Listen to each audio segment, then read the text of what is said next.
What is going on, everybody? Welcome back to Manta XP. Now it is time for the monthly game release video that we do every month here. Now October was really crazy. We had Metaphor, we had Sparking Zero, we had a ton of games. We had Dragon Age Veilguard that a lot of people really like, but November, while it isn't as exciting as October, it still has a lot of great games to look forward to. We got Mario and Luigi Brothership, we got Metal Slug Tactics, we got Stalker 2, we got a lot of things still coming out to round out the holiday season. So without further ado, let's get right into all of these games. Starting off on November 5th, we have Metal Slug Tactics. Now this is coming out for PC, PS4, PS5, Xbox Series X and S, Xbox One, and Nintendo Switch. So pretty much any console from the last two generations, you'll be able to play this game. And fans of the Metal Slug franchise, this will be a little different, but what you will like is that you'll be able to play as heroes from across the entire Metal Slug franchise. Now it says Metal Slug Tactics will offer a fresh perspective on the iconic battles of the Metal Slug series. Accumulate experience after each battle to unlock new weapons or bonus perks to upgrade your team's firepower and tactical skill. So it's taking kind of like a roguelike element from the franchise, where you'll be able to go through, unlock things, and then when you run through it again after you lose or die or whatever, or maybe go to the next mission, you'll be able to, use those upgrades to help you through the further challenges, because of course the game's going to get more challenging as it goes on. So that's good to see. So fans of the Metal Slug game or franchise or tactic games in general, you can look forward to this game on November 5th. Now next up on November 7th, we have Mario and Luigi Brothership. So this was revealed earlier this year during a Nintendo Direct and kind of came out of nowhere, but we should have seen this coming. It was a nice surprise for a lot of people. We had the Mario RPG remake come out late last year. Other games have kind of tried to steal the sauce a little bit from the Mario and Luigi franchise, and we haven't seen this game or this franchise since the 3DS. So it's good to see Mario and Luigi coming back with an RPG, especially for people that have been looking forward to this type of game. So you do have, the typical time-based mechanics as far as fighting goes. Use the A button for Mario, the B button for Luigi. You have different combinations of attacks you can do, the brother attacks, the different puzzles you'll be able to solve just traversing through the open world. And then you'll also have, a boat that you'll plot your courses to go through on the ocean map. And then you can go through different challenges, basically like side quests and things like that on your way. So you don't have to just, go through the story. You get to do little extras to definitely find different goodies and probably unlocks or weapons and things like that to help you throughout the battle. And now I'm pretty excited for this game. I haven't played like Mario Luigi Superstar Saga or Inside Bowser's Story or anything like that, but I'm definitely looking forward to this. It looks like they, spent some time actually crafting this game. I know the Switch is kind of on its last leg, but they're still putting out pretty quality games. And, me being a new turn-based and also time-based RPG fan, I am looking forward to this. So if you're looking forward to it, you could check it out on Nintendo Switch on November 7th. Next up, we have a VR game. So this was revealed during the State of Play for PlayStation. This will be on PSVR 2, as well as the MetaQuest 2 and 3,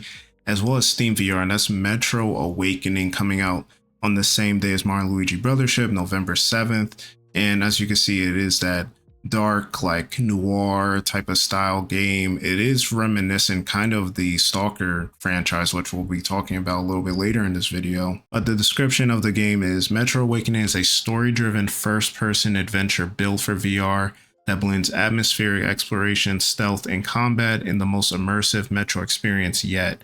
Don your gas mask, brave the crippling radiation, and venture into the depths of the Metro where threats haunt your every step. And this is coming from Vertigo Games. And even though VR isn't as popular as a lot of people would want it to be, or these companies would want it to be, they have been putting out a few quality projects. Like we saw Arkham Shadow got, I think, an 86 from Metacritic overall.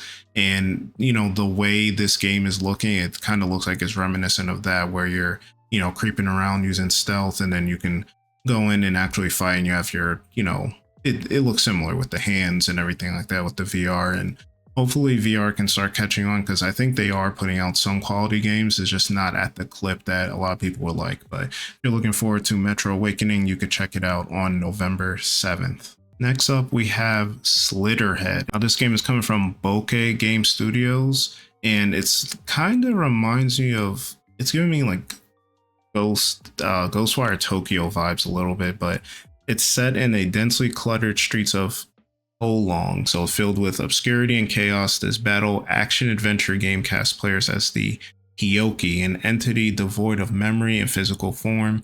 His only motive is to eradicate the monstrous beings known as Slitterheads, crawling around the city disguising themselves as humans. Roaming the vibrant neon lit cityscape, players must seek out allies among humans known as rarities, infiltrate and track dangerous organizations, and engage in battles harnessing the power of blood. As the suspenseful drama unfolds, delve into the mystery behind Hioki's existence and the appearance of the Slitterhead. So like I said, it does kind of give me that Ghostwire Tokyo vibes, except the creatures are way more violent, it seems, and bloody and things like that. The Slitterheads, if I'm not mistaken, is also in Silent Hill, or Silent Hill 2, which also just came out. Now, this game, I'm not gonna lie, looks a little janky when it comes to the combat specifically. Like, it looks like it's kind of trying to be like Devil May Cry a little bit with the action, but the graphics seem okay. But I don't know, once the combat comes, it seems very like the impact isn't really there. It's really like jittery when the enemies are getting hit or whatever. But I'm sure this game will do okay, or decent. Maybe not, fly off the shelves or anything like that, but it looks pretty decent. If you're looking forward to, some kind of action or horror game, especially during, this time of year, you could check it out on November 8th for PC, PS4, PS5, and Xbox Series X and S. Now, next up on November 12th, we have Tetris Forever, which is coming out pretty much on everything: PC, PS4, PS5, Switch, Xbox One, and Xbox Series X and S. And now this is celebrating the 40th anniversary of Tetris, and it's going to have 15 different Tetris games. Now, my kind of, not policy, but the way I look at a bunch of these collections when it comes to like older versions of games, it's like you're either going to play the first one, maybe the second one, and then maybe the newest game. Like, I don't think people are going to play the, fifth, sixth, seventh games in these collections. Like, you have your 2 or 3 that you really like, and then you just play those over and over again. And of course, Tetris has stood the test of time. Is still, I believe, the highest selling video game of all time. So, this collection like this just makes sense. It's pretty cheap. It's classic. Everybody likes it. So you could check it out on November 12th. Next up on November 14th, we have the highly anticipated Dragon Quest III HD 2D remake. And now a lot of people, we've heard about this game get announced along with Dragon Quest 12 like 3 or 4 years ago and didn't hear anything about it for a while. But then at the Nintendo Direct, we did finally get a reveal of this, as well as the 1 and 2 HD 2D remake coming out sometime early next year. Now 3 is technically a prequel to 1 and 2, so it is going to be, they're releasing these games in chronological order. I personally don't believe in that. I think games should be played in the order that they were released, and then the prequel is kind of like a different experience. I don't think experiencing the story chronologically necessarily is the best experience, but it is what it is. That's what they decided to do. But it says it's described as a stunning reimagining of the beloved masterpiece and narrative beginning to the Erdrick trilogy. Years ago, the great hero Ortega bid farewell to his wife and child on a quest to defeat the villainous archfiend Baramos. Ortega failed his quest, and Baramos still threatens the world. Now, on their 16th birthday, Ortega's only child is summoned by the king of Alahan and entrusted with a mission of the highest importance: to take on Ortega's quest, vanquish Baramos, and save the world. So it is your standard, Dragon Quest RPG game. Obviously, Dragon Quest is huge over in the, in Japan. And of course, with Akira Toriyama passing, you see his influence on a lot of these games, him doing a lot of these character designs and things like that. And Square Enix continuing with its HD 2D style, the 2D kind of sprite work, as well as the 3D backgrounds and the rendering and things like that.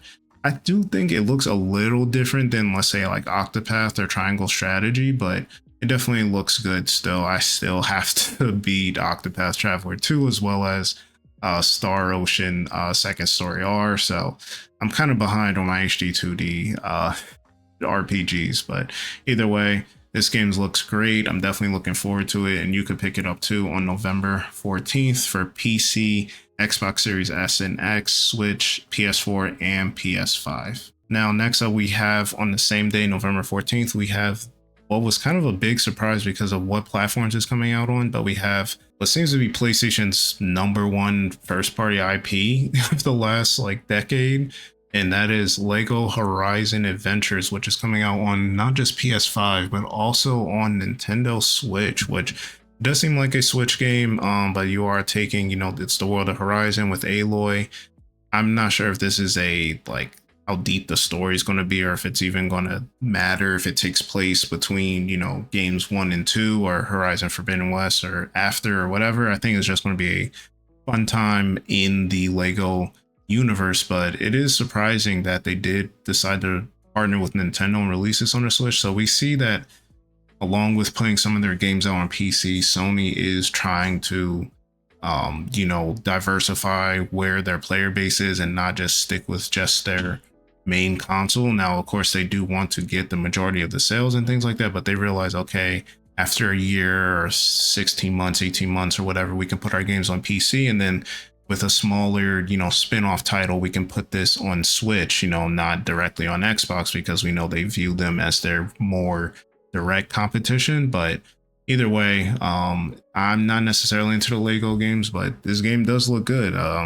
Fans of Horizon, fans of Legos, they could check it out on November 14th. Next up, on November 19th, we have one of Xbox's in like their biggest, like they really gush over this franchise, but we have Microsoft Flight Simulator 2024. So we last got Microsoft's Flight Simulator 2020. I tried it a little bit, it wasn't for me, but for people that are into just tech showcases and simulator games and things like that, like this is really, I will say it is impressive. And what they're doing with this now is, like you can see here, they're having like commercial flights. They're also going to have like rescue missions where you're doing more of like medical type of, not EMTs, but the emergency people that come through with the helicopters and things like that, and being able to be a pilot for real, not just, grab any type of plane and things like that. So I think that's pretty cool, and it looks really good. It has that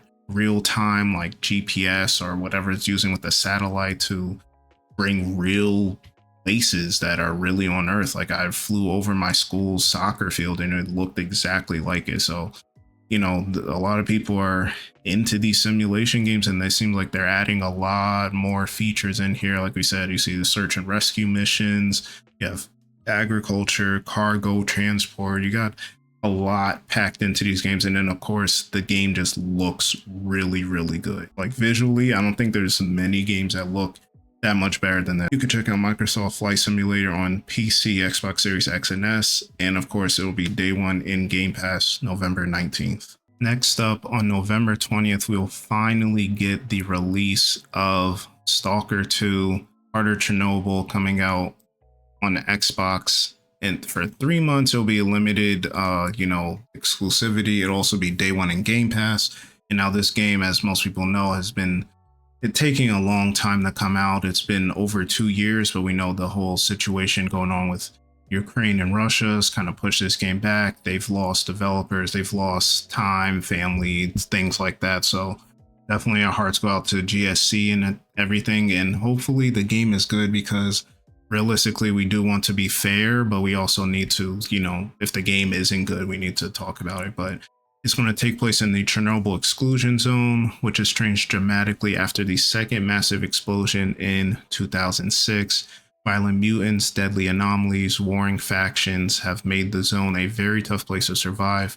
Nevertheless, artifacts of unbelievable value attracted many people called stalkers, who entered the zone for their own risk, striving to make a fortune out of it, or even to find the truth concealed in the heart of Chernobyl. So this is going to be a open world, first person shooter, survival as well type of game. And it's been looking good. I heard, some of the early previews of the game, there was some, not controversy, but game, like people were saying like it wasn't as polished as it should be, but apparently over the summer and during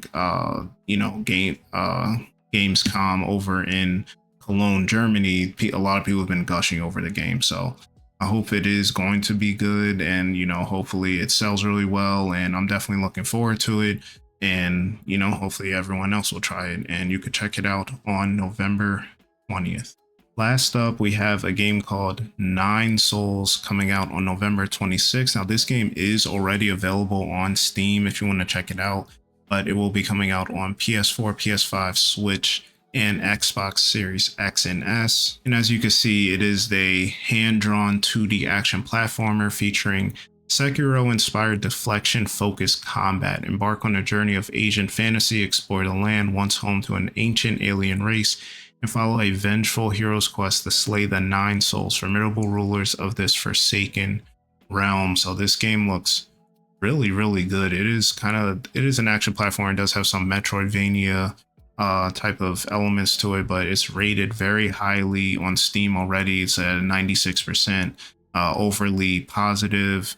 You could pick it up right now for $30, but again, like I said, if you want to play on console, it'll be coming out on November 26th. Looks really good. I'm looking kind of into it a little bit just because of the, getting more into these Souls-like games with those type of elements. Like I said, Sekiro-based flexion combat. I haven't played Sekiro, but I'm looking forward to this game when it drops November 26th. And that is all the games coming out in November. Now, these are the top games I believe that people should be looking out for. Of course, you may feel a little differently, but again, October was really good. November has its gems as well. So you guys let me know what you think about these games coming out in November.